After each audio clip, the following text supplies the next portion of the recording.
रस्ता चालू आहे। राजे भेटीला जाताना तिथे 40 माणसं लपवली त्या गुफेमध्ये। ती गुफा लाईटच्या खांबापर्यंत होती। राजे तयारीत गेले होते। डोक्यावर टोप घातला होता, त्याच्या आतमध्ये लोखंडी कवच घातलं होतं, बोटांमध्ये वाघनख घातली होती, मनगडात बिचवा, कमरेला तलवार आणि चिलखत घालून शिवरायांनी भर जरीचा पांढरा शुभ्र अंगरखा घातला होता। मी अंगरखा म्हटले का नुसतं भर जरीचा पांढरा शुभ्र असं का सांगायला लागलं पूर्ण?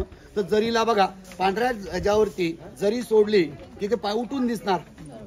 बरं तुम्ही जरीवर जरी वार केला, वार सर दिशेने सरकतो, म्हणून पांढऱ्या शुभ्र अंगरख्यावर जरी घातली की वार सरकला पाहिजे। किती विचार होता। अफजल खानचा वरचा मजलाच रिकाम होता, काहीच ताकदीचा गर्व होता, काहीच माहित नव्हतं। मग शिवराय भेटीला गेले, काही अंतरावर थांबले, ह्याच रस्त्याने गेले।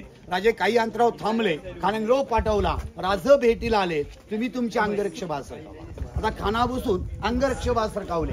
खानाने पाहिलं शिवरायांना